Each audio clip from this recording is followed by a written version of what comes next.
জুমার নামাজ পড়তে যাওয়া একটা লোককে যখন বাড়িতে যে আমি এরপরে একটু খেয়ে রওনা দিয়েছি, আবার যে জায়গা থেকে এসেছি সেখানে যাব, ওনারা এসে বেশ কয়েকজন এসে আমাকে গ্রেফতার করে নিয়ে গেল। আমার সেদিন এইখানে মাহফিলে আসা হলো না।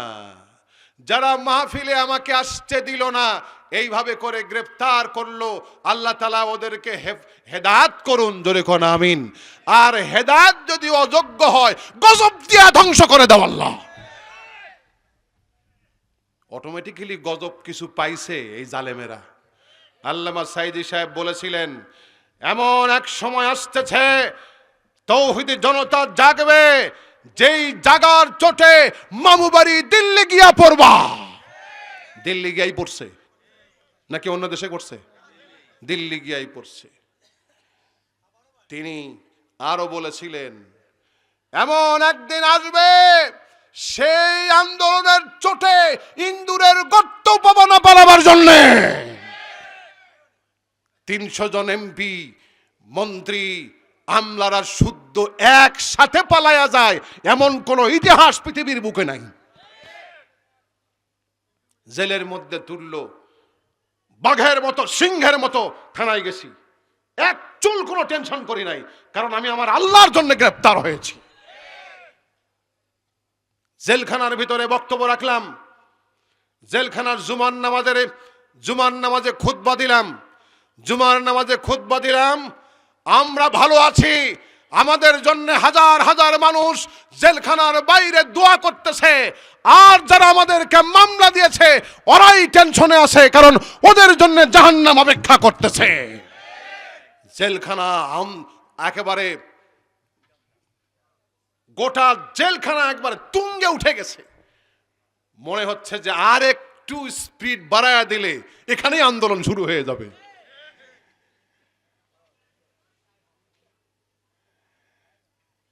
কয়েকদিন যখন বক্তব্য দিলাম, আমাকে অফিসার ডেকে বলল যে আপনি নামাজের ইমামতি করবেন, মোনাজাত করবেন, বক্তব্যটা একটু দেন না। কারণ বক্তব্যে জেলখানা নড়াচড়া শুরু হয়ে গেছিল। পরে চিন্তা করলাম, জেলখানায় গেছি, ওখানেও যাওয়ার দরকার ছিল, কারণ জেলখানায় চোর ডাকাত বদমাশ খারাপ ভালো বিভিন্ন রকমের লোক আছে, ওখানেও জুমার খুতবা বক্তৃতা শোনানোর দরকার ছিল বোধ হয়, সেটাও আল্লাহ তাআলা কবুল করলেন।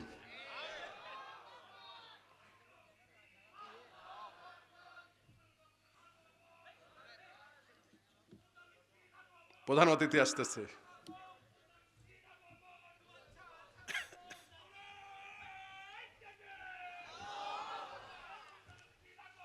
জিহাদ করবে, কথাটা কার?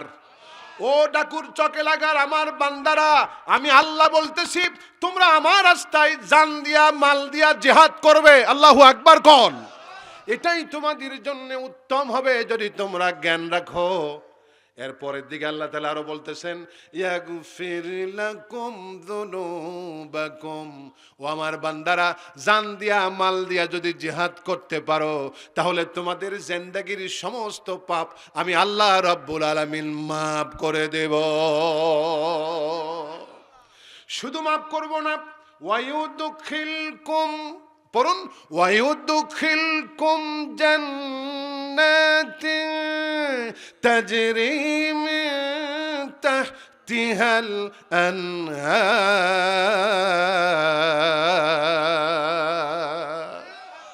আর এমন জান্নাতের মধ্যে আমি তোমাদেরকে ঢুকাইয়ে দেব যেই জান্নাতের তলদেশ দিয়ে নহর সমূহ প্রবাহিত হচ্ছে। আল্লাহু আকবার কোন। আমরা কি জান্নাতে যেতে চাই? জীবনের সব পাপ মাফ করতে চাই, জাহান্নাম থেকে মুক্তি চাই, তাহলে জান দিয়া মাল দিয়া আল্লাহ রাস্তায় জিহাদ করতে হবে। রাজি আছি? রাজি আছি? কোন দল জান দিয়া মাল দিয়া জিহাদ করে, ওই দল খুঁজে নিয়ে আমরা সেই দলের সাথে জিহাদে ঝাঁপায়ে পড়ব ইনশাআল্লাহ। আল্লাহর একজন প্রিয় বান্দা আল্লামা সাইদি যদি জিহাদের কথা না বলতেন, কোরআনের আন্দোলনের কথা না বলতেন, দিন কায়েমের কথা না বলতেন, কোরআনকে সংসদে বসানোর কথা না বলতেন, তাহলে 13 বছর জেলের মধ্যে আটকে রেখে ইনজেকশন পুশ করে তাকে শেষ করে দেওয়া হতো না। যদি না বলতেন, আমরাও তো তাদের উত্তরসূরি। কোরআনের কথা বললে, দিন কায়েমের কথা বললে, ইসলামী রাষ্ট্র কায়েম করার কথা বললে, আমরা আমাদের যদি ঝুঁকি আসে সেই ঝুঁকি নিতে আমরা রাজি আছি। মামলা আসলে মামলা নিতে রাজি আছি, গ্রেফতার আসলে গ্রেফতার নিতে রাজি আছি, এবং ফাঁসির মঞ্চ আসলে ফাঁসির মঞ্চকে ফুলের মালা হিসেবে গলার মধ্যে ঢুকাতেও রাজি আছি। ইনশাআল্লাহ, জোরে বলে ইনশাআল্লাহ। এই ডাকুরচক গ্রামে 29 নভেম্বর 2023 সালে আমার মাহফিলে আসার কথা ছিল। আপনাদের জানা আছে? সেই দিনও ছিল জুমাবার। সেই দিন কি বার ছিল? জুমাবার। জুমার নামাজ পড়ে আমি যখন বাড়িতে গেছি, 10-15 দিন বাইরে থেকে ভাবলাম জুমার নামাজটা পড়তে যাই। এরাও তো মানুষ, কিন্তু দেখি এরা যে জানোয়ার সেইতো নিকৃষ্ট, তা তো আর আমি বুঝিনি। উলাইকা কাল আনআম বাল হুম আদল, এরা হলো চতুষ্পদ জন্তু, বরং এর চাইতেও নিকৃষ্টতম। নাউজুবিল্লাহ কোন?